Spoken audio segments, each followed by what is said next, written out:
तो अब हम बात करते हैं मेनली सिलेबस स्टडी पे, ठीक है। और ठीक है, अच्छा जो अब तुम लगभग ऑनलाइन ही लोगे। हेलो। हाँ, तुम लगभग ऑनलाइन ही लोगे, ऑफलाइन नहीं हो पाओगे। चलो रिसेप्शन डेस्क पे बात कर लेना, जो भी हो जैसा भी हो, ठीक है। फिलहाल हम वेक्टर पे चलते हैं, ठीक। और कुछ क्वेश्चन करते हैं, ठीक है। वैसे वेक्टर भी हमने ऑलमोस्ट 2 एक्सरसाइजें करा दी हैं, ठीक है। और वेक्टर चैप्टर पे चल रहे हैं, तो कोई बात नहीं है, अक्षर जो है तुम्हारा समझ में आएगा आगे का चीज, उससे पैनिक होने की जरूरत नहीं है। जो छूटा है, जो भी कॉन्सेप्ट पीछे का यूज होगा, उसको हम वेल डीप में एक्सप्लेन करते हुए आगे बढ़ेंगे, नॉट इशू, ठीक है। सो हम अभी कुछ एग्जांपल भी करेंगे, क्वेश्चन तो हमको करना ही पड़ेगा, ठीक है। तो वेक्टर और 3D दो ही चैप्टर तो हैं इस हजार हमारे। तो हम कोशिश करते हैं कि ये आपके पेपर के पहले, आज 5 है, 7 डेज हैं, तो आपके पेपर के पहले आपका कंप्लीट करवा पाए दोनों चैप्टर, ठीक है बेटे। हाँ, एलपीपी तो छोटा सा है। मेनली उसमें क्या है, वर्ड प्रॉब्लम रहती है, तो उसको हम एलपीपी का कवर कर देंगे, एक लेक्चर में 2 लेक्चर में कवर हो जाएगा। देखो कॉन्सेप्ट कवर होना जल्दी हो जाता है क्रश कोर्स की तरह, लेकिन अगर डिटेल कोर्स में फिर सिलेबस करने का मतलब है कि हम उसके बारे में वो डिस्कशन करेंगे, मतलब कि क्वेश्चन ज्यादा अटेम्प्ट करें, वो डीप सिलेबस होता है, ठीक है। चलिए, नॉट इशू। तो आपका ये एक्सरसाइज 2 लगभग हो चुका है। कोई डाउट है तो बोलो, उस क्वेश्चन को हम डील करें, नहीं तो फिर हम आगे बढ़ें।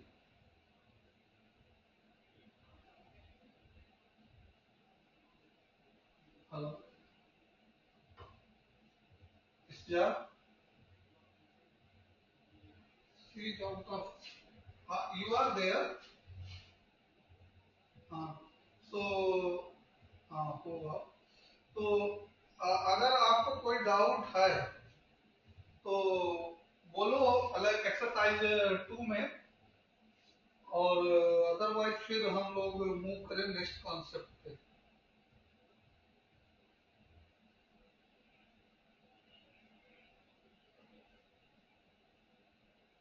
हाँ कर देंगे, बिल्कुल कर देंगे एमसीक्यू। देखो एमसीक्यू जो हमने, अच्छा तुम भी ध्यान दो थोड़ा सा, ये जो हम एमसीक्यू जो है इसमें पूछा है which of the following is not true. सबसे पहले तो हम वेक्टर सम का ट्राइंगल रूल जो है ये डिस्कस कर रहे हैं, ठीक बेटे। क्या डिस्कस कर रहे हैं, वेक्टर सम का ट्राइंगल रूल। इसके लिए हमने क्या बताया था, अगर हम एक वेक्टर ड्रा कर ले और पहले के टर्मिनल पॉइंट, ये जो है टर्मिनल पॉइंट है, टर्मिनल पॉइंट, ठीक है, पहले का टर्मिनल पॉइंट। और ये होता है इनिशियल पॉइंट।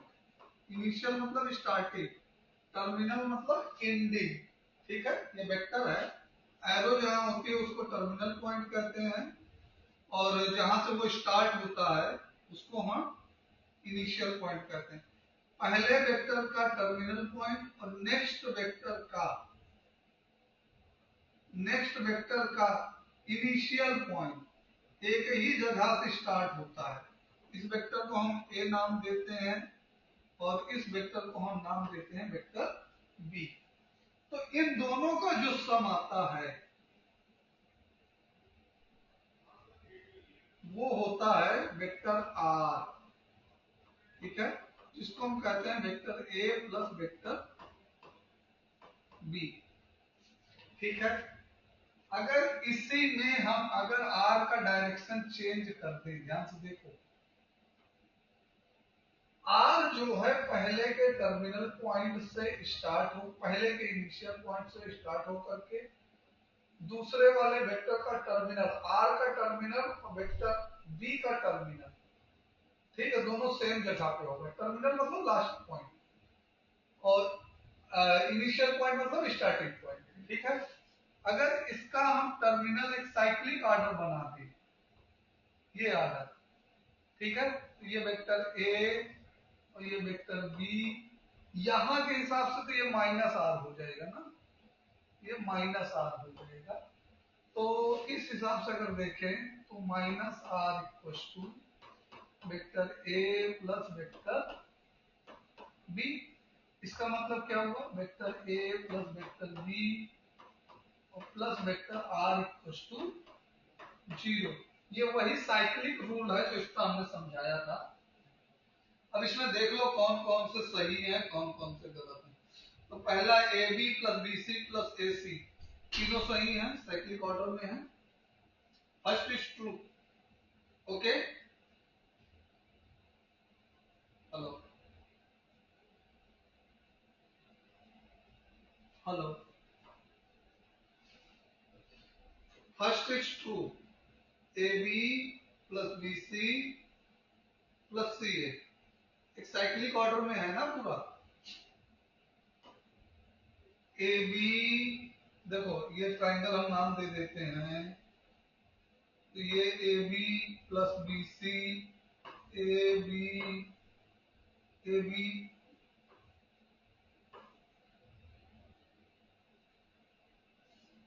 हाँ तो एसी वाला तो लगेगा ना। ये पहले तो A B plus B C plus C equal to 0 आएगा ना, साइक्लिक ऑर्डर लग रहा है। कौन सा पार्ट, हम फर्स्ट पार्ट की बात कर रहे हैं, ए पार्ट।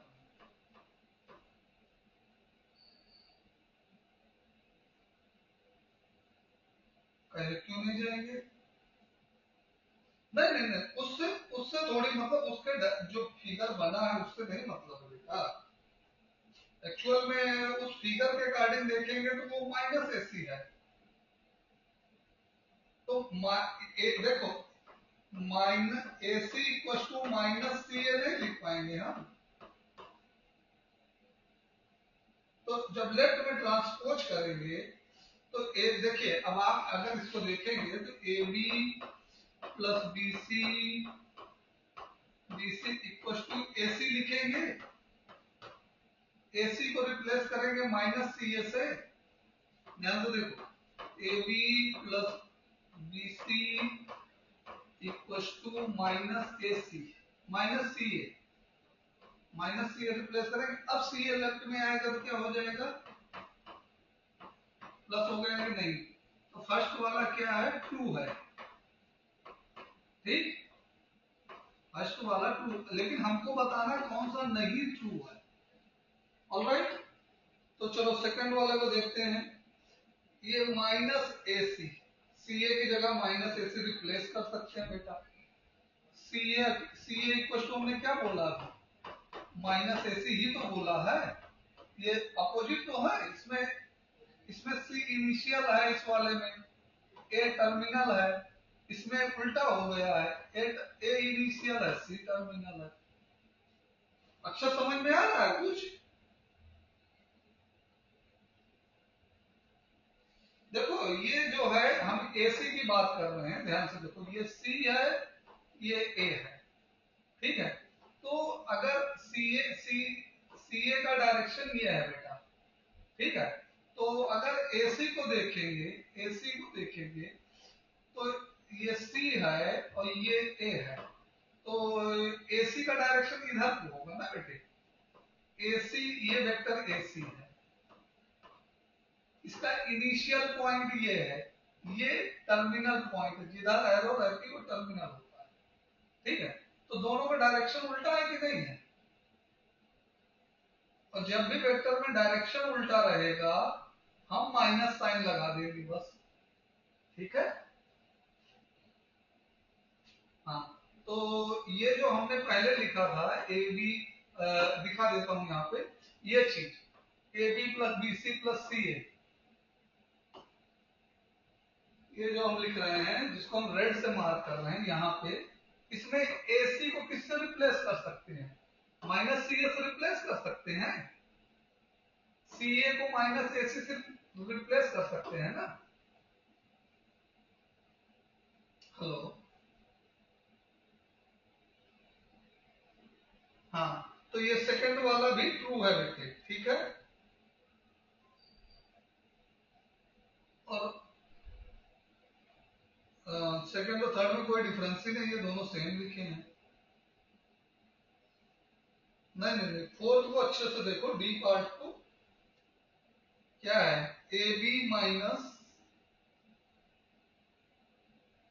बीसी को हम माइनस सी बी लिख सकते हैं। इसमें जो हमें लग रहा है नई बुक में एरर आया है, बी और सी दोनों सेम हो गए हैं ना, इसी में कुछ अलग होना चाहिए था, या तो प्लस साइन होना चाहिए था या कुछ और होना चाहिए था। ये बी और सी आंसर, आंसर में क्या दिया मुझे, हाँ तो सी दिया है, तो ये जो माइनस ए सी लिखा है इसको प्लस ए सी कर दो, ठीक है, या फिर माइनस सी ए कर दो। दो में एक काम, एक अमेंडमेंट कर सकते हो बुक में, या तो माइनस ए सी की जगह पे प्लस ए सी लिख दो बुक में, और या फिर माइनस ए सी की जगह पे माइनस सी ए लिख दो, ठीक है। शायद पहले माइनस सी ए ही था, ये नई बुक में एरर आया है। क्लियर हो गया।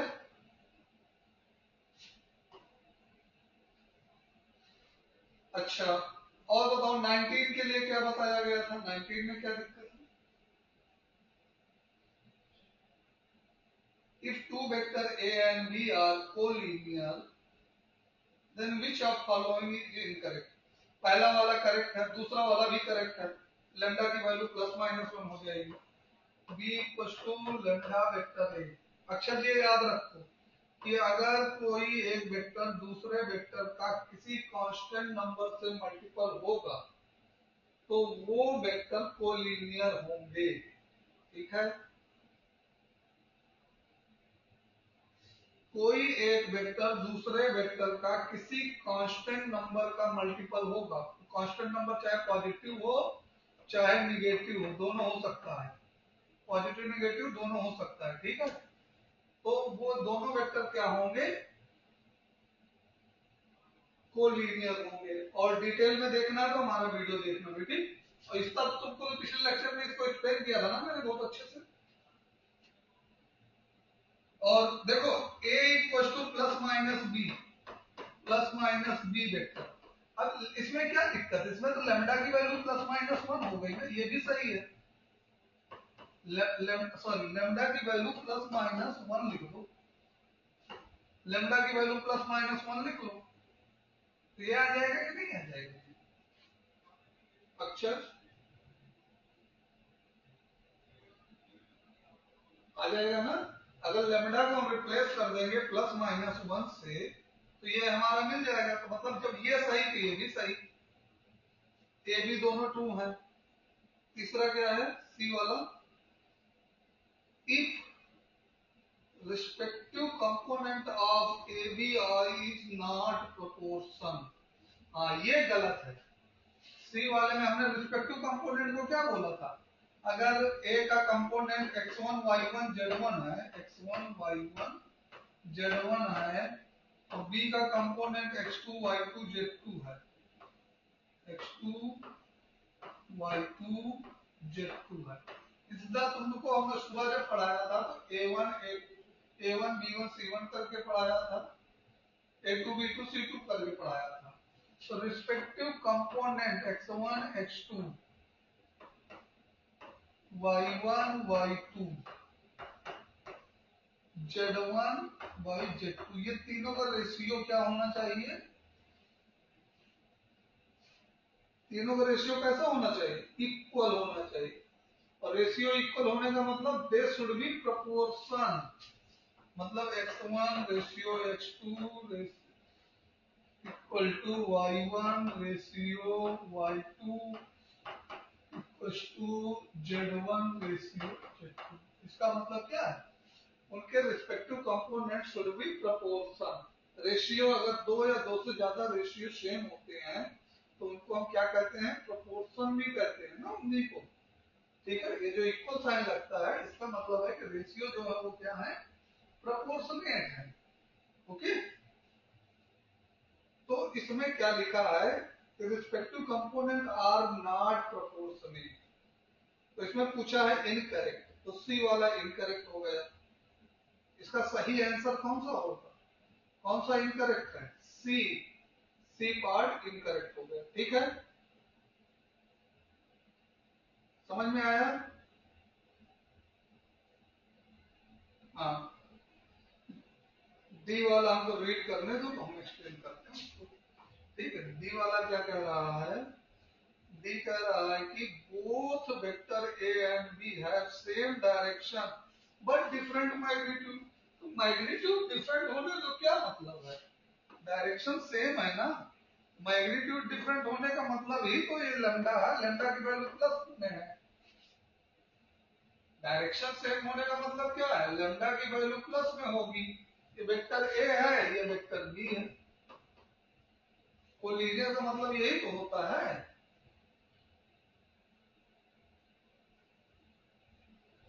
लैम्डा की वैल्यू डिफरेंट, लैम्डा की वैल्यू पॉजिटिव हो गई, लैम्डा की वैल्यू नेगेटिव होगी तो अपोजिट डायरेक्शन होंगे। ये किसके लिए है? लैम्डा ग्रेटर देन 0 के लिए है। और ये किसके लिए हो जाएगा? ये किसके लिए हो जाएगा? ये किसके लिए हो जाएगा?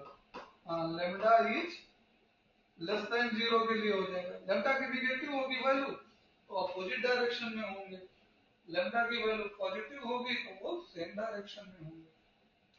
क्लियर है बेटे?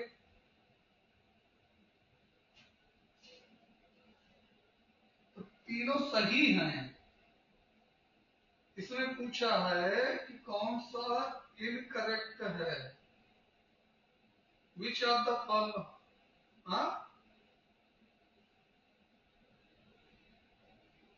नहीं तो गलत दिया है, तो इसमें फिर इनकरेक्ट को काट के करेक्ट लिखो।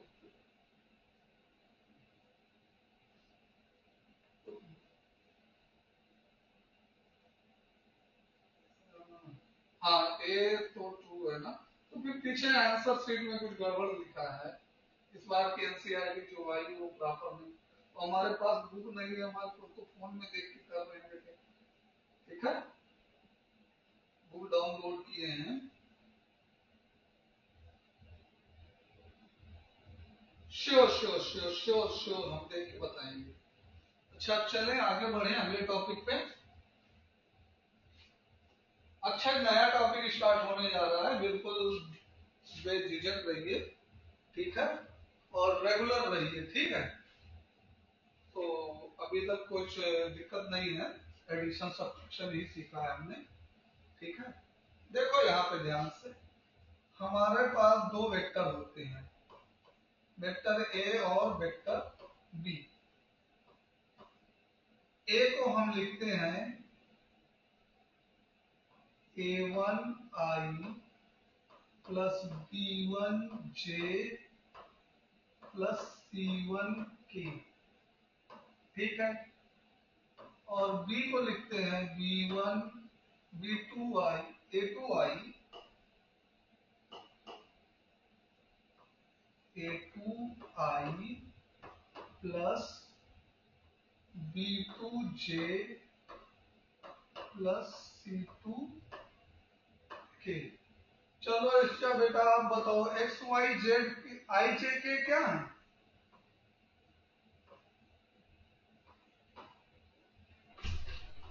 आई जे के क्या चीजें हैं?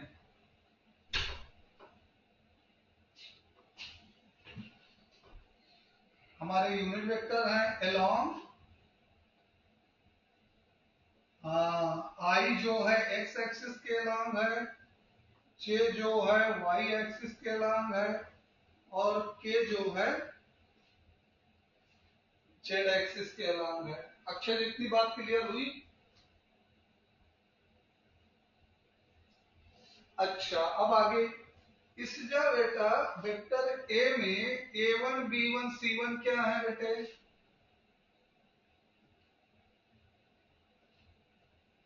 हाँ, a1 b1 c1 जो हैं वो कहलाते हैं scalar component of vector A along corresponding axis, मतलब i के साथ x एक्सिस है।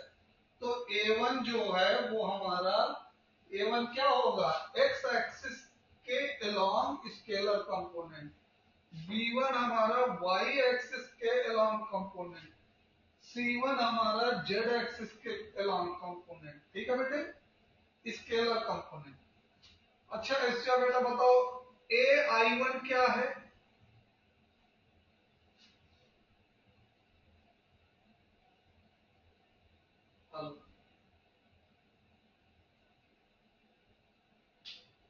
Am I audible? हाँ तो AI1 क्या है?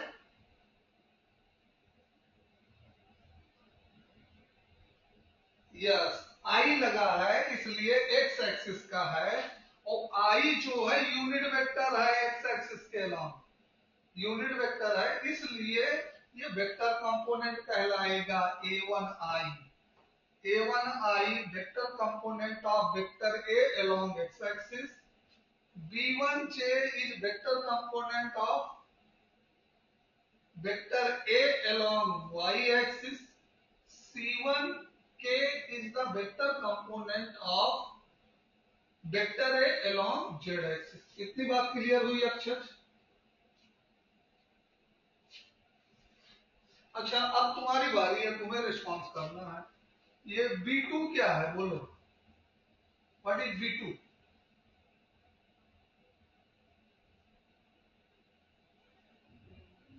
नहीं बेटा, B2 क्या है? आपने ध्यान से इसका मतलब A1 A के बारे में नहीं सुना। अगर A के बारे में आप ध्यान से सुने होते तो B2 को बताते। B2 अभी देखो हम बता रहे हैं, फिर बाद में क्वेश्चन करेंगे। B2 is a scalar component of B along y axis। समझ में आया? फिर से एक बार सुन लो। B2 is, हमारी ऑडियो क्लियर है ना? B2 is scalar component of vector B along y axis। Okay clear है? B2J, ध्यान सुनो, B2J is vector component of vector B along y axis। B2J is vector component of vector B along y axis। Clear हुआ ये बात? अब बताओ C2K क्या है? ये C2K क्या है? What is C2K?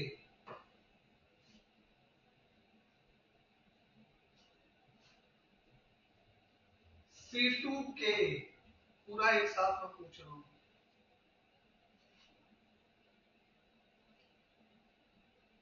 K लगा है ना बेटा, K कहां लिखा है?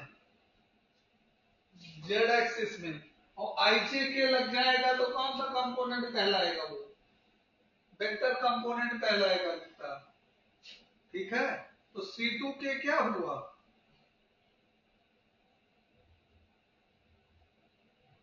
बेटा C2 किसके साथ है? K के साथ है। K किस एक्सिस के अलॉन्ग है? Z एक्सिस के अलॉन्ग है। तो C2 क्या हुआ हमारा?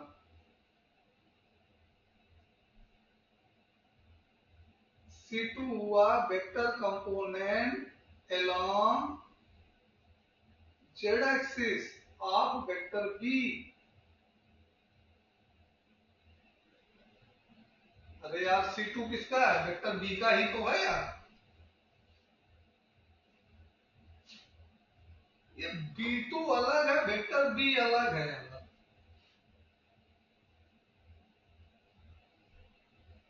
अरे यार वेक्टर B पे ही तो है ये एरो में खींच रहा हूं, ये दिख नहीं रहा आपको?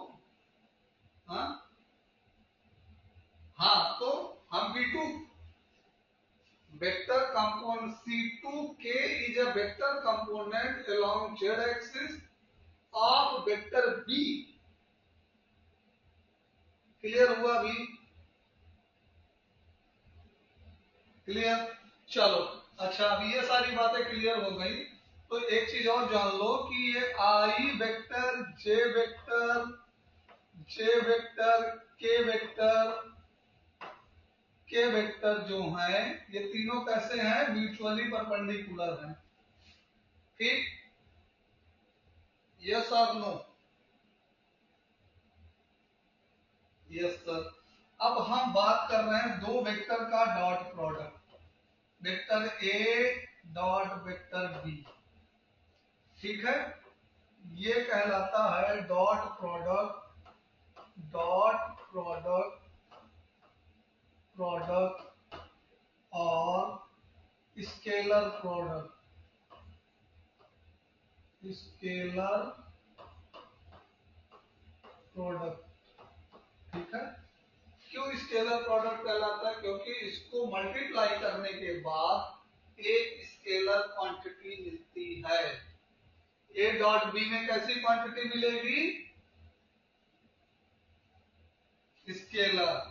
और ए डॉट बी की डेफिनेशन होगी A dot B equal to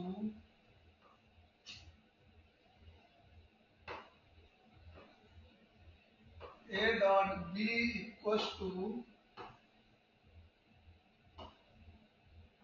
इसजा बताओ क्या होगा ए डॉट बी? कुछ रिमेंबर है आपको? वेल डन बेटे। लेकिन हम यहाँ ए बी ऐसे नहीं लिखेंगे, हम मैथ में मॉडुलस लगाएंगे। हाँ, वेक्टर के साथ मॉडुलस लगाएंगे, वेल डन कॉस थीटा।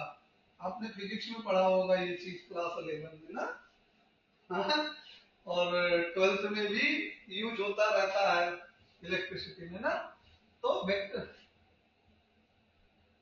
हाँ बेटे, हाँ इनको तो एडवांटेज मिलेगा ही बेटा। तो साइंस वालों को तो वेक्टर में एडवांटेज थोड़ा सा रहता है, थोड़ा सा, बहुत ज्यादा नहीं। ठीक है, आपको हमने ये बताया था ना। हेलो, हाँ, तो यहाँ पे ए बी कास्टिंग। अच्छा बेटा, हमने ये आई कैप क्या है बेटे? अक्षर आई कैप क्या है?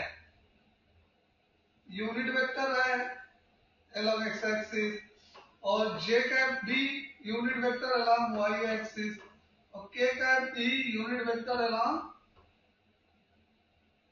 z axis. और तीनों की वैल्यू क्या हो जाएगी?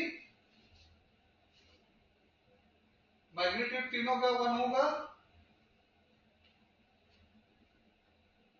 क्लियर है? अब देखो ध्यान से, I am interested to calculate I dot I. What will be answer? A की जगह पे आई लिखो, वेक्टर ए की जगह पे आई कैप लिखो, वेक्टर बी की जगह पे आई कैप लिखो। मतलब कि आई कैप इंटू आई कैप इंटू कॉस। कॉस कितना लिखेंगे? आई और आई के बीच में एंगल कितना होगा? 2 आई है। हाँ, ये 0 डिग्री होगा। अभी हमने समझाया था एडिशन वगैरह में। कितना डिग्री होगा? 0 डिग्री। डायरेक्शन सेम है ना, इसलिए 0 डिग्री। तो ये कितना हो गया? सारी वैल्यू कितनी हो गई? डायरेक्ट लिख लो। समझ में आ रहा है? हम डॉट प्रोडक्ट बेटे पढ़ रहे हैं, बहुत अच्छे से समझो। आई डॉट आई, सिमिलरली जे डॉट जे भी कितना आएगा? जे डॉट जे कितना आएगा? 1 आएगा। के डॉट के कितना आएगा? वो भी 1 आएगा ना बेटे। ओके, तो यहाँ बीच में एक इक्वल लगा है, तो क्यों 1 लिखना? ठीक, इक्वल लगाओ बस। I dot I equal to J dot J equal to K dot K. Okay, तीनों क्वांटिटी इक्वल है, तीनों की वैल्यू क्या है? 1। क्लियर हुआ? अच्छा, क्या हम वेक्टर ए कैप अगर लिख लें तो क्या हम ए डॉट ए डिफाइन कर सकते हैं?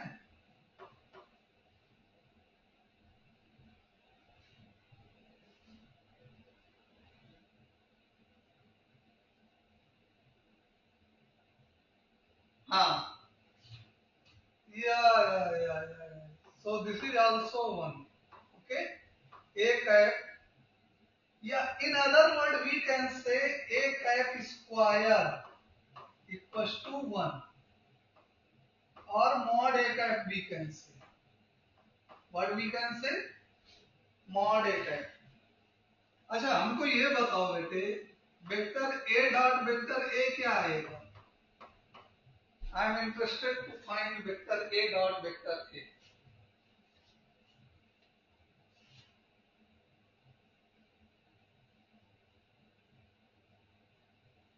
कौन बताएगा, अक्षर या इसजा?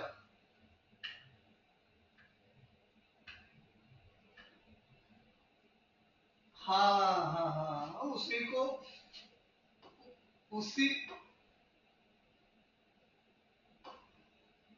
तो उसी का कुछ शार्ट फॉर्म बोलो बेटे। अक्षर आपको नहीं दिमाग काम कर रहा है? मॉड ए बोलते हैं उसको, mod A into cos 0। Vector A और वेक्टर ए के बीच का एंगल क्या होगा? हमेशा 0 डिग्री होगा। किन्हीं दो सेम वेक्टर के बीच का एंगल हमेशा क्या होता है? 0 डिग्री होता है। ठीक है बेटे, तो ये कितना आ जाएगा? मॉड ए के बराबर आ जाएगा, क्या स्क्वायर के बराबर आएगा। वेक्टर ए का square equal to, sorry vector लगाओ, कैट नहीं लगाना है, हमें वेक्टर लगाना है। ठीक है, क्या लगाना है हमको?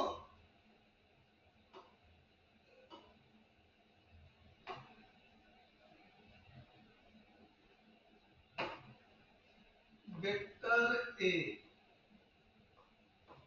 का स्क्वायर, किसी भी वेक्टर ए का स्क्वायर उसके मैग्नीट्यूड के स्क्वायर के इक्वल होगा। वेक्टर ए का मैग्नीट्यूड हमने क्या बताया था? अगर वेक्टर ए को ए I plus B J plus C के अगर हम लिखें तो मॉड ए क्या लिखेंगे हम? Under root A square plus B square plus C square, यानी कि मॉड ए का स्क्वायर क्या होगा? A square plus B square plus C square. बेटा नोट कर लो पूरा स्लाइड, तब हम आगे बढ़ेंगे। अक्षर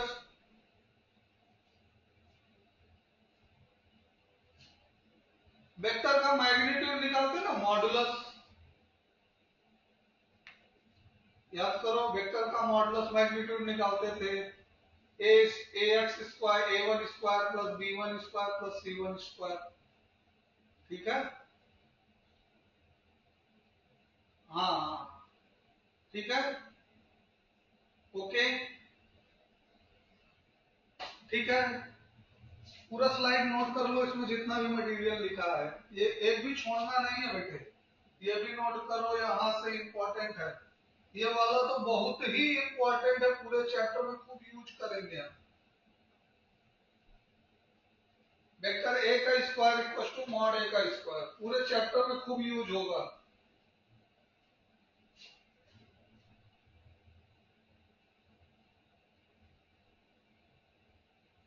कोई दिक्कत?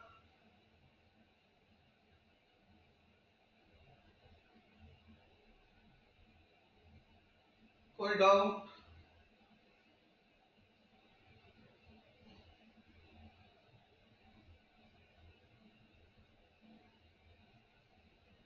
इस स्लाइड में अगर आपको कुछ ना समझ में आया हो तो फिर से पूछ लो।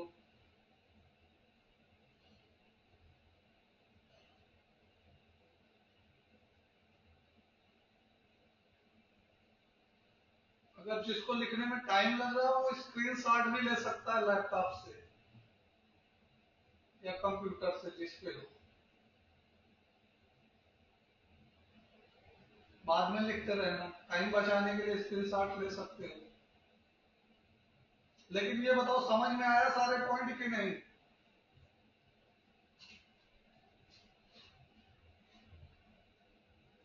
अक्षर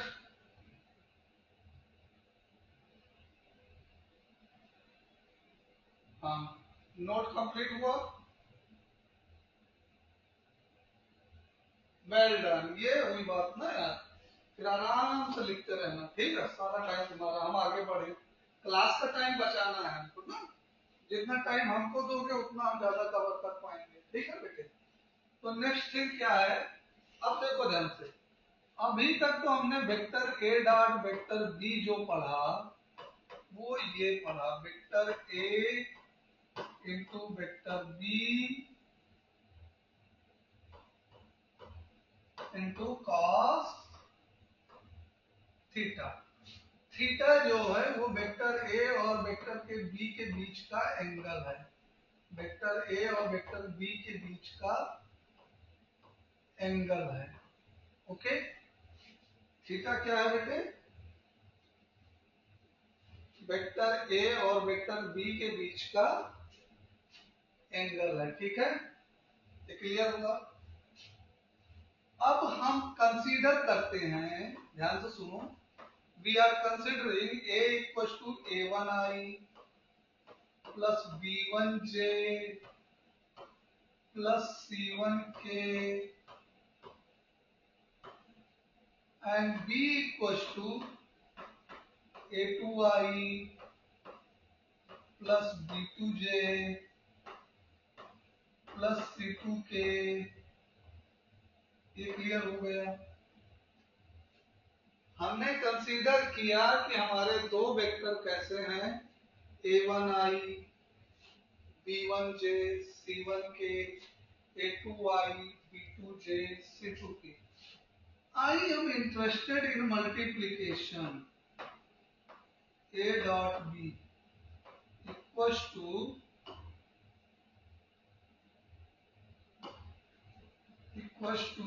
a1i plus b1j plus c1k, ठीक, इनटू डॉट लगाएंगे into a2i plus b2j plus c2k। अच्छा, एक चीज हम छोड़ दिए थे थोड़ा सा, उसको हम वापस आके बताना चाह रहे हैं, पिछली स्लाइड पे जाके ही बताएंगे हम, ठीक है। थोड़ा सा यहाँ स्पेस कम है तो हम और पीछे जाएंगे, यहाँ रखा है। अच्छा ये बताओ, हमने जो छोड़ा था आई डॉट जे कितना आएगा, ये हमको बताओ। सभी लोग हो क्लास में? जीरो। क्यों जीरो आया बेटे, क्यों जीरो आया? क्योंकि आई परपेंडिकुलर जे परपेंडिकुलर के, ठीक है। और थीटा 90 होगा, ठीक है। और cos 90 की वैल्यू क्या होती है, जीरो होती है। तो इस हिसाब से अगर देखें तो I dot J equal to J dot K plus K equal to K dot I, K dot आई, तीनों क्या होंगे, जीरो के इक्वल होंगे, ठीक है। तो ये बात हम यहां पे नोट करके लिखेंगे, because I dot I equal to J dot J equal to K dot K equal to 1 and I dot j equals to j dot k equals to k dot I equals to 0। ये चीजें होती हैं बेटे because of, तो हम इनको multiply करेंगे तो क्या आएगा हमारे पास, a1 a2 i dot i, a1 a2 i dot i क्या हो गया, जी 1 हो गया। a1 a2 i dot i क्या हो गया बेटे, 1 हो गया। ये a लिखा है बेटे, नहीं 9 पढ़ो, सब 9 कहां से लाते हैं, ठीक है। a1 a2 i dot i 1 हो गया, प्लस a1 b2, a1 का मल्टीप्लिकेशन कर रहे हैं बेटा b2 से, a1 b2 i dot j क्या हो जाएगा बेटे? 0 हो जाएगा, उसको छोड़ दो। A1 C2 I dot K, I dot K कितना है? 0 हो गया, उसको भी छोड़ दो। तो A1 से हो गया। अब B1 से कर लो। B1 A2 J dot I, J dot I dot J dot A, एक ही बात है। B1 A2 वो भी 0 हो गया। B1 B2 बचेगा, बाकी सब 0 हो जाएंगे, प्लस C1 C2 बचेगा। ठीक, वेक्टर A वेक्टर B। अब इसको लर्न कैसे रखना है बेटा, ध्यान से देखो। ये फार्मूला रट्टा A1 A2 B1 B2 C1 C2 में नहीं मतलब है कि नहीं, दो वेक्टर के I वाले का मल्टीप्लाई करो, J वाले का मल्टीप्लाई करो, K वाले नंबर का, मतलब करस्पॉन्डिंग कोफिशिएंट के करस्पॉन्डिंग स्केलर कंपोनेंट का मल्टीप्लिकेशन डॉट प्रोडक्ट होता है। ठीक है बेटे?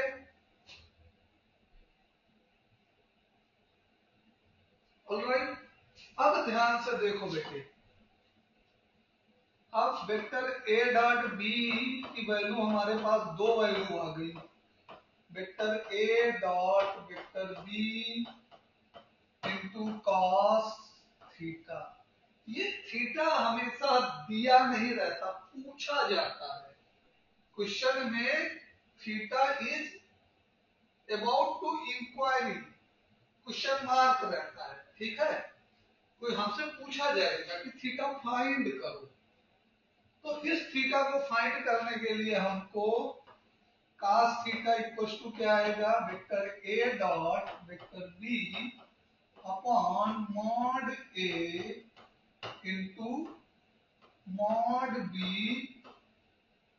ठीक है, मॉड B ये आ जाएगा, या यूं अदर वर्ड में कह लो, theta equal to inverse trigonometry हम पढ़ चुके होंगे अब तक, तो vector A dot vector B upon mod A dot mod B।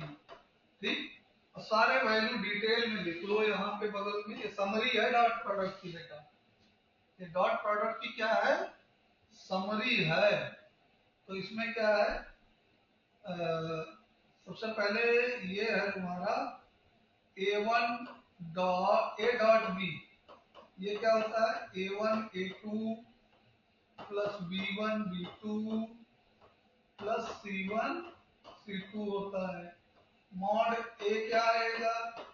ये आएगा A1 square plus B1 square, ये A है, इसको कोई दूसरा कुछ मत पढ़ना, प्लस C1 स्क्वायर। ठीक, बोर्ड थोड़ा हैंग कर रहा है इसलिए राइटिंग अच्छी नहीं है। वेक्टर B क्या आएगा? मॉड B क्या आएगा? A2 square plus B2 square plus C2 square. ठीक है, अब हमें दो वेक्टर, हेलो,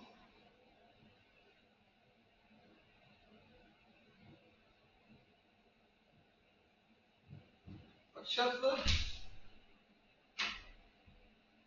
अरे इसका कुछ जो डिस्कनेक्ट हुई है गलती से की। तो यहाँ पे ध्यान से देखो बेटे, तो यहाँ डॉट प्रोडक्ट क्लियर हो गया अक्षर? कोई दिक्कत? वैसे थोड़ा बहुत फिजिक्स में पढ़े हो गया 11th में डॉट प्रोडक्ट, तो तुमको जल्दी से रिकूप करने में इजी होगा। ठीक है, अब यहाँ पे केसेस से स्टडी कर लो। If vector A dot vector A perpendicular vector B, अगर दो वेक्टर परपेंडिकुलर हैं, थीटा इक्वल टू 90 डिग्री। ठीक है, यानी कि A dot B equal to क्या आने वाला है? 0 आने वाला है। ठीक है, दो वेक्टर पैरेलल हैं, तो a डॉट b की वैल्यू 1 आने वाली है प्लस। ज्वाइन हो रही है वापस? मैसेज किया। अच्छा ठीक है, ऐसा होगा रिस्पॉन्स करेगा। ठीक है, हाँ ज्वाइन हो गई है। ठीक है, यहाँ पे vector vector a1 perpendicular vector b, vector a perpendicular vector b join. Vector a perpendicular vector b means theta equals to 90 degree और means a dot b equals to 0। ठीक है, क्लियर। और vector a parallel vector b, vector a parallel vector b means theta equals to 0 degree, मतलब कि क्या आएगा, a dot b equals to 1 आएगा। Vector a anti parallel, anti parallel, anti parallel vector b, मतलब कि a का direction इधर हो तो b का डायरेक्शन इधर हो, तो थीटा क्या आएगा 180 डिग्री। ठीक है, अरे सॉरी यहाँ पे vector mod a dot mod b लिखना पड़ेगा हमको, मॉड b 1 नहीं। ठीक है, cos थीटा 1 होता है। और यहाँ पर आएगा vector a dot vector b equals to minus mod a dot mod b। ठीक है, इस स्लाइड का भी ले लो स्क्रीनशॉट आप लोग, तो हम आगे बढ़ जाएं।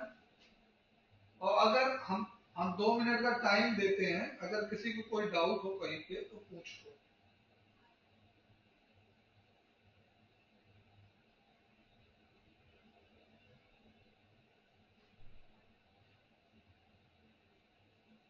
इस स्लाइड में कोई दिक्कत है अक्षत बेटा? इसका आपको बेटा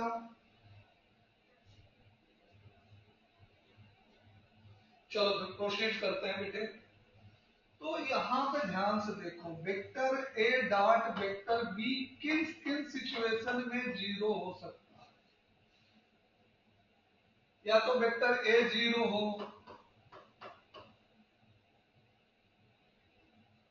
और वेक्टर b 0 हो, और a एंड b 0 हो, a एंड b दोनों 0 हो। ठीक, और अगर a और b दोनों 0 नहीं है तब भी a डॉट b जो है वो 0 हो सकता है। कब? जब दोनों वेक्टर क्या हो, परपेंडिकुलर हो। अभी तो पिछले 2-3 सालों कोविड के बाद से तो नहीं पता है, लेकिन कोविड के पहले 20 के पहले 19, 17, 16, 18 इन ईयर में ये क्वेश्चन बहुत पॉपुलर था। 2 मार्क्स के लिए इस क्वेश्चन को बहुत पूछा है सीबीएसई ने। ठीक है, vector a dot b equal to 0, comment on statement a dot b, vector a और वेक्टर b किन किन सिचुएशन में 0 हो सकता है। डॉट प्रोडक्ट, दो वेक्टर का डॉट प्रोडक्ट किन किन सिचुएशन में 0 हो सकता है। कोई एक वेक्टर 0 हो, आइदर a और b, पहला सिचुएशन, ये पहला केस है बेटा, first case. Either of two vector equal to 0, कोई एक वेक्टर नल हो। ठीक है, समझ में आ रहा है? और both vector are equal to 0, दोनों वेक्टर 0 हो। और दोनों वेक्टर 0 ना हो तो क्या हो, दोनों वेक्टर परपेंडिकुलर हो। क्या हो, दोनों वेक्टर, दोनों वेक्टर परपेंडिकुलर हो, तब भी उनका डॉट प्रोडक्ट 0 होता है। क्लियर हुआ? तो ये एक बहुत अच्छी बात है। ठीक है, वेक्टर के संदर्भ में। ठीक, तो डॉट प्रोडक्ट क्लियर हो गया। अब हम प्रोजेक्शन की बात करते हैं। प्रोजेक्शन की वर्ड मीनिंग क्या है? वेक्टर ए, वेक्टर बी, दो वेक्टर हैं। प्रोजेक्शन का वर्ड मीनिंग क्या है बेटा? तो बताएगा हमको?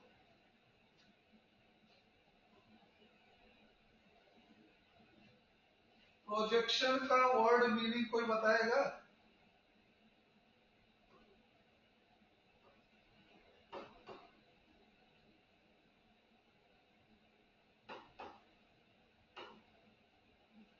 हेलो भाई, आप लोग इंग्लिश का ही मीनिंग में पूछ रहा हूँ। डिक्शनरी मीनिंग क्या होगी प्रोजेक्शन की? प्रोजेक्शन वर्ड कभी नहीं सुना है अब तक 12th क्लास तक में?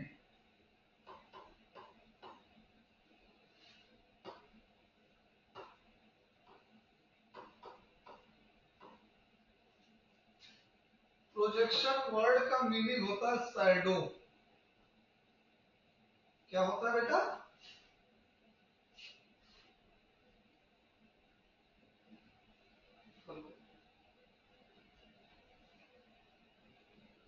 शैडो। तो वेक्टर हम कैलकुलेट करने जा रहे हैं प्रोजेक्शन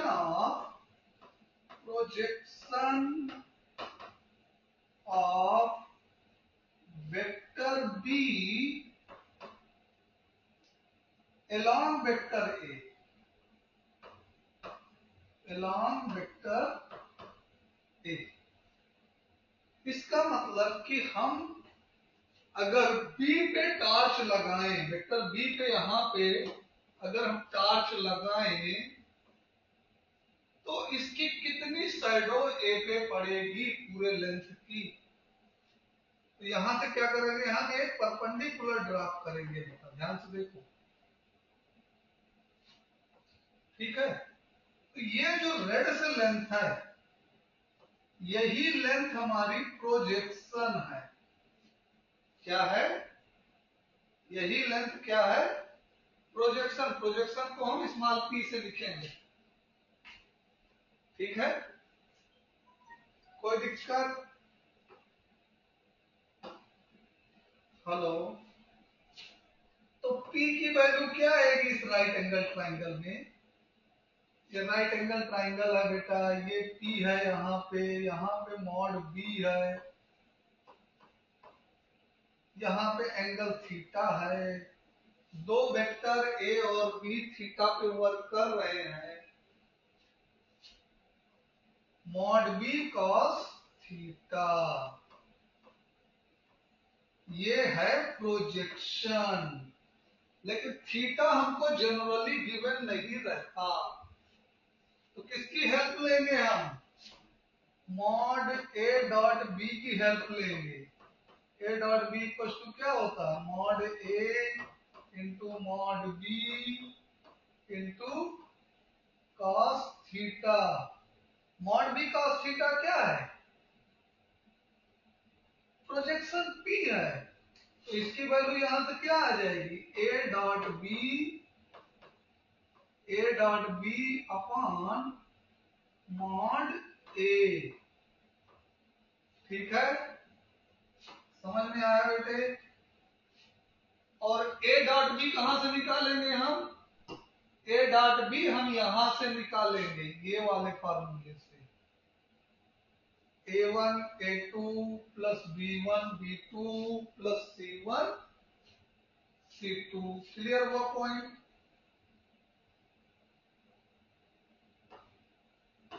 हेलो,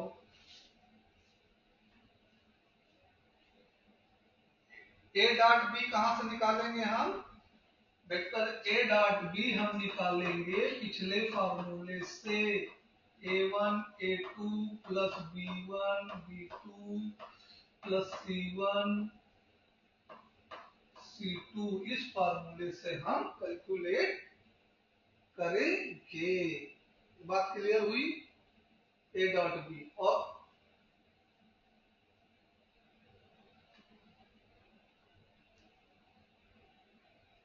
मॉड ए, पी की वैल्यू रिप्रेजेंट करने के लिए फिर से एक बार बोलो, क्या पूछा था आपने?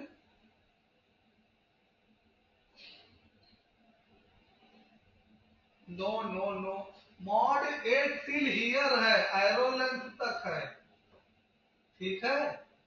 ये ब्लैक वाला फुल लेंथ जो है वो मॉड ए है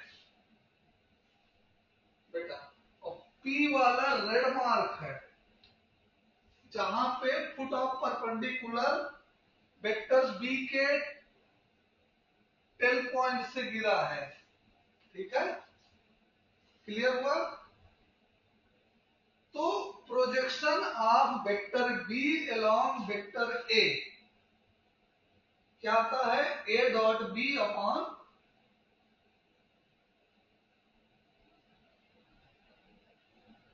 मॉड ए आता है, ठीक है। इसी को हम दूसरे लैंग्वेज में क्या लिख सकते हैं? ए कैप डॉट बी लिख सकते हैं,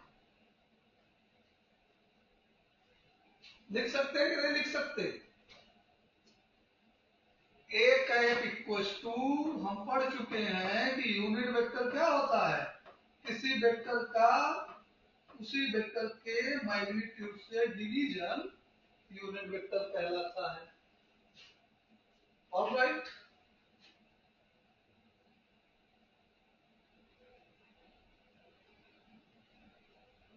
एनी प्रॉब्लम? No doubt. तो ये हो गया projection of A, projection of B along A. अच्छा, projection of B along, projection of A along B क्या होगा?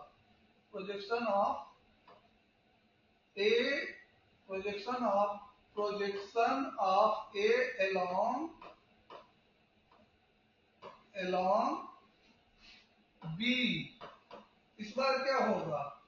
P equal to mod A cos theta, mod A cos theta equal to vector A dot vector B, जिसके अलोंग निकालना है उसी का magnitude से डिवाइड करना है, जिसका निकालना है उसका नहीं, ठीक है। तो vector A dot B cap हो गया,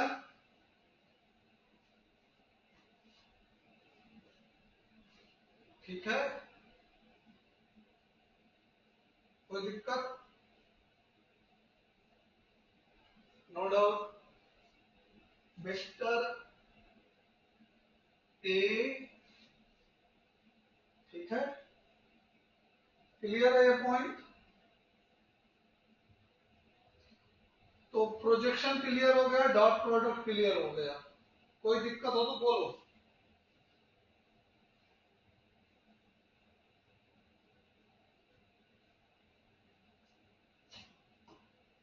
प्रोजेक्शन क्लियर है आपको? डॉट प्रोडक्ट, चलो अब हम एक्सरसाइज पे आ जाते हैं। अच्छा, एक चीज और ध्यान दो, dot product directly follow algebraic identities, note कर लो, ये नोट पॉइंट लिखो। डॉट प्रोडक्ट और स्केलर प्रोडक्ट, डॉट प्रोडक्ट और scalar product, scalar product directly follow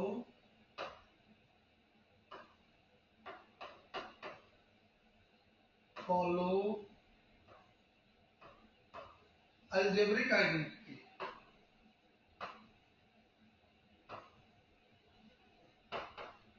identity के लिए रूल लिखो, उसमें सारे रूल आ जाएंगे। अलजेब्राइक रूल, डॉट प्रोडक्ट जो है मतलब कि, ये नोट कर लिया, हम आगे बढ़े।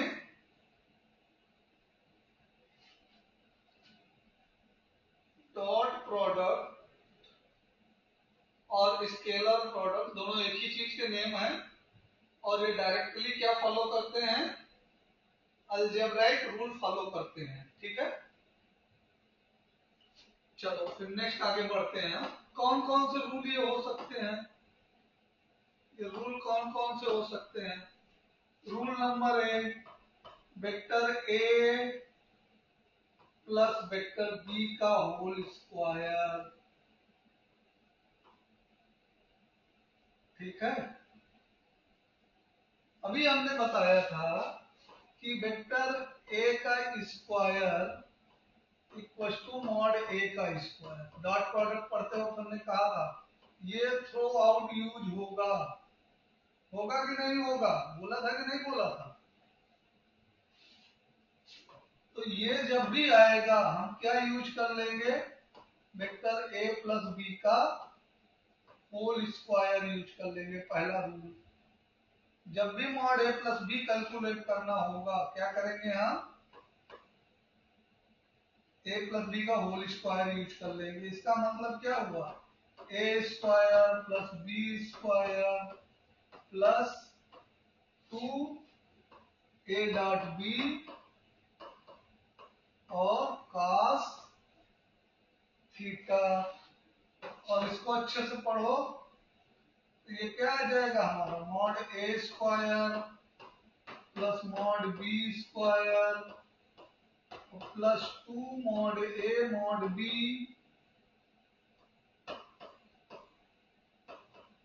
cos theta. ठीक है, अगर हम रूट ले ले तो हमें मॉड ए मॉड बी मिल जाएगा,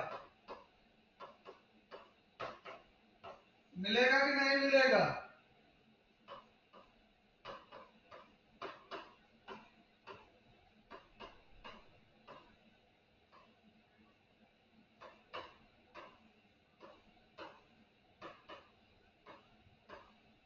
ए डॉट बी 2, हाँ यहां मॉड लगाना है हमको। तो एक काम करते हैं, ऊपर वाले में cos थीटा हटा लेते हैं, मॉड नीचे वाले में लगाए हैं। ठीक है,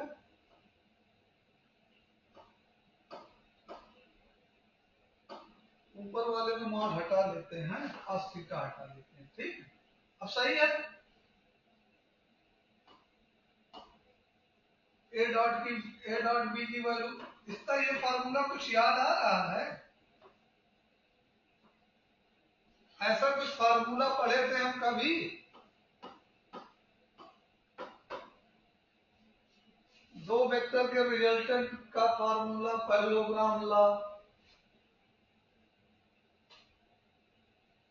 वहां से कितना डिफिकल्ट था और डॉट प्रोडक्ट का यूज करके कितना इजी हो गया है?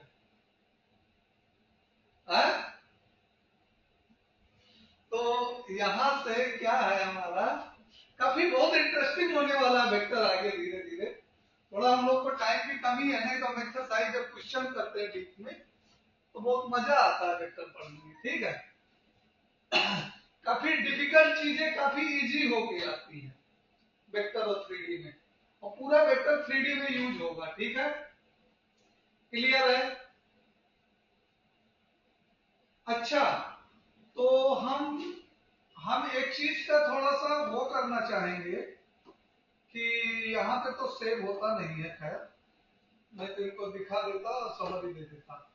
दिस इज डीआरएस का समरी देना चाहूंगा मैं बचे हुए टाइम में। ठीक है, तो यहाँ पे डॉट प्रोडक्ट खत्म हो गया। हम एक कुछ आइडेंटिटी और बता दें, a माइनस बी के होल स्क्वायर की आइडेंटिटी भी वेक्टर बढ़िया फॉलो करती है। ठीक है, कुछ नहीं होगा, A square plus B square minus 2ab आएगा। ठीक, और कौन कौन सी आइडेंटिटी है, a plus B plus C का होल स्क्वायर, ये क्लास 9 की आइडेंटिटी है, इनको नोट कर लो। ए स्क्वायर, ये बहुत इंपॉर्टेंट आइडेंटिटी है, B square plus C square और plus 2 bracket A dot B plus B dot C plus C dot A. ठीक है, ये नोट कर लो, ये क्लास 9 की आइडेंटिटी है। जो हमने यूज की, और क्यूब में भी ये फॉलो कर जाती हैं।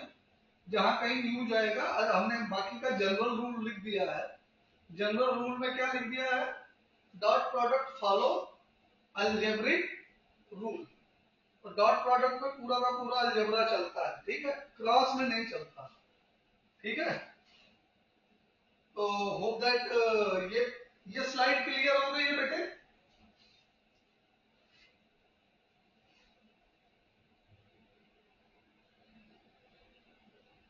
कोई दिक्कत है तो बोलो। क्लियर है आपको इसका? चलो नेक्स्ट स्लाइड पे चलते हैं आगे। नेक्स्ट स्लाइड पे हम क्या सोच रहे थे बताने को, हाँ, तो इसमें थोड़ा सा देखने को सोच रहे थे, दिमाग से निकल रहा है बताना। चलो याद आएगा तो बताते हैं, ठीक है।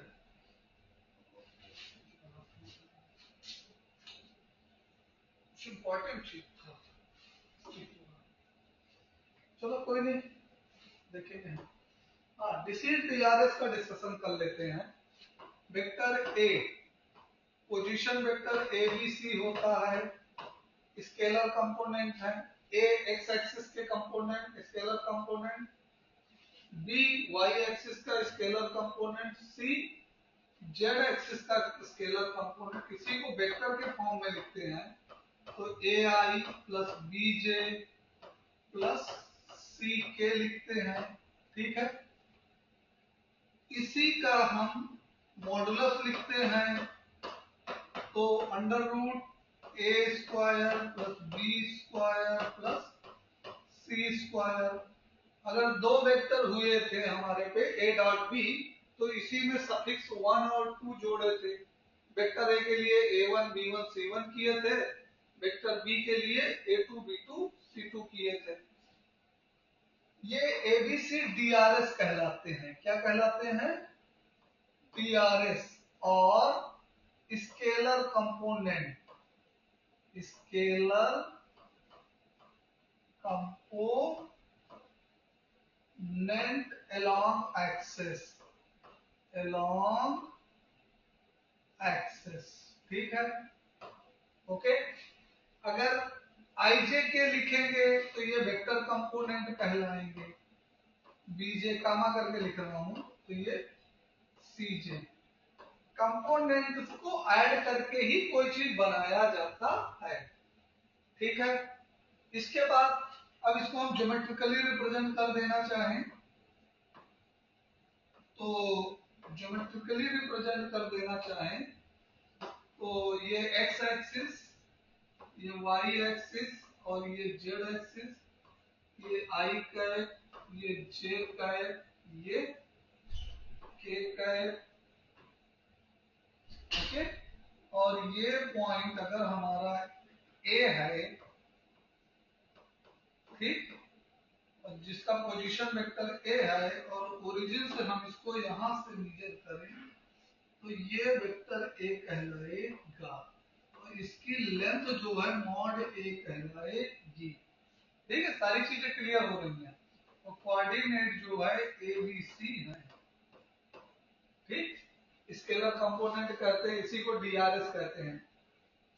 ये अल्फा बीटा गामा एंगल बनाता है। अक्षर तुम्हारे लिए पढ़ा रहा हूँ, इसका वो पढ़ा चुका हूँ ये सारी चीजें। इसका अगर रिवीजन भी हो जा रहा है तो ये एंगल अल्फा है एक्स एक्सिस का, ये वाई एक्सिस का बीटा है, क्योंकि एक्सरसाइज करूंगा तो इसी पर आएगा, ठीक है।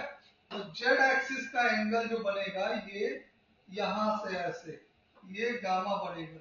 एक्चुअल में 3D का है, 3D का 2D में दिख नहीं रहा। कभी ऑफलाइन मिलोगे तो हम इसको डिटेल में समझाएंगे या विजुअलाइज करके देखो, ठीक है। तो ये तुम्हारा alpha beta, alpha beta gamma, ये तीनों डायरेक्शन है, direction of vector A. Direction angle जो होता है वही डायरेक्शन होता है, direction of vector A with axes, with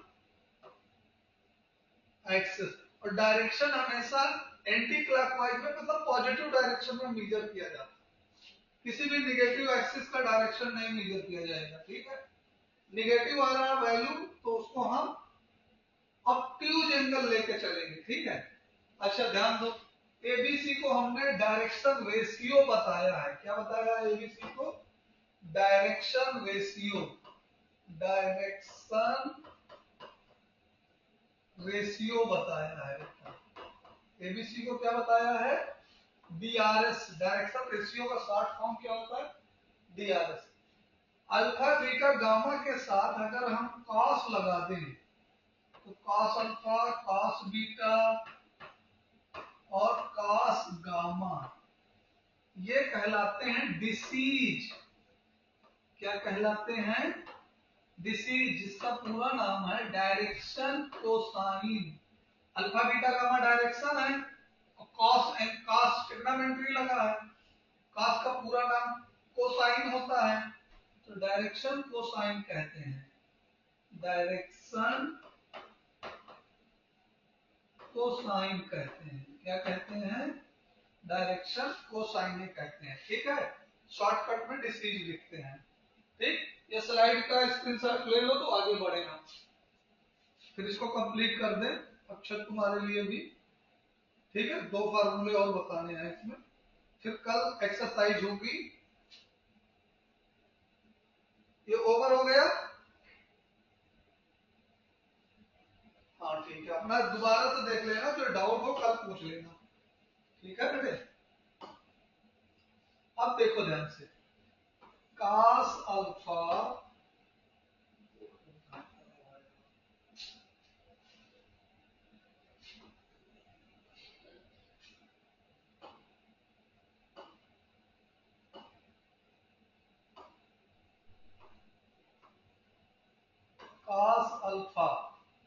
cos alpha equal to होता है a upon mod a। Scalar component along x axis, direction cosine along x axis equal to scalar component along x axis divided by modulus of the vector. Okay, cos beta equal to b upon mod b। cos gamma c upon mod c, ठीक है। इसी को हम L से L M N लिखते हैं, L M N लिखते हैं। मींस एल एम एन ऐसे लिखते हैं ब्रैकेट के अंदर, cos alpha, cos beta, cos gamma. L M N direction cosine है, ठीक है। cos alpha, cos beta, cos gamma इनकी वैल्यू होती है। अल्फा बीटा गामा डायरेक्शन है, नॉट डायरेक्शन कोसाइन, ठीक है। यहां से हम कंक्लूड कर पाएंगे L square M square plus N square equal to 1, ठीक है। मतलब cos square alpha plus cos square beta plus cos square gamma equal to क्या आएगा बेटे? 1 आएगा। अगर इसको हम चेंज करेंगे साइन में तो कर पाएंगे sine square alpha plus sine square beta plus sine square gamma equal to 2 आता है। cos स्क्वायर को लिख लेना 1 माइनस साइन स्क्वायर, ठीक है। सब में cos square alpha equal to 1 minus sine square alpha, cos square beta equal to 1 minus sine square beta, cos square gamma equal to 1 minus sine square gamma. तो तीनों को कनेक्ट कर लेना तो फिर जाकर तुम्हारा प्रूफ हो जाएगा, ठीक है। Vector A equal to A I B J plus C K, ठीक है। Vector A cap equal to L I plus M J plus N K. मतलब कि डिसीज डायरेक्शन कोसाइन के टर्म में अगर कोई वेक्टर है तो वो यूनिट वेक्टर है। कैसा वेक्टर है वो? यूनिट वेक्टर है। cos अल्फा आई प्लस cos बीटा जे प्लस cos गामा के। मतलब कि डिसीज के फॉर्म में कोई वेक्टर है तो वो कौन सा वेक्टर होगा? यूनिट वेक्टर होगा ऑलवेज, ठीक है। और यूनिट वेक्टर का मैग्नीट्यूड 1 होता है, ठीक है। क्लियर हुआ? तो ये लास्ट हमारा था आज का क्लास का। इस तक हमने दोपहर के लेक्चर में पूरा का पूरा पढ़ाया है, ठीक है। और यहाँ पे एक तरह से रिवीजन भी हो गया तुम्हारा बेटा, ठीक। तो कोई डाउट स्क्रीनशॉट ले लो, इसको स्टडी करो। हम अगले एक्सरसाइज करेंगे इस पर बेस्ड, खुद से भी करके रख सकते हो, ठीक है। जितना बनता है उतना अपने खुद पे रखो, और जो नहीं बनता वो हम बताएंगे, ठीक है। क्लियर है? अक्षर स्लाइस का स्क्रीनशॉट ले लो, नोट कर लेना और अच्छे से पढ़ लेना बेटा, रिवीजन हो। ये जो फार्मूले इस स्लाइड पे लिखे हैं बहुत इंपॉर्टेंट है, इनके बगैर क्वेश्चन नहीं होते हैं, ठीक है बेटे। तो 50% जितना हमने पढ़ाया था उसका तो आज तुम्हें क्लियर कर दिया अभी के अभी, ठीक है। और बाकी का फिर अगले लेक्चर में क्वेश्चन के साथ क्लियर होते रहेंगे, ठीक है बेटे। तो फिर नेक्स्ट लेक्चर में मिलते हैं आपको हम। बाय बेटा।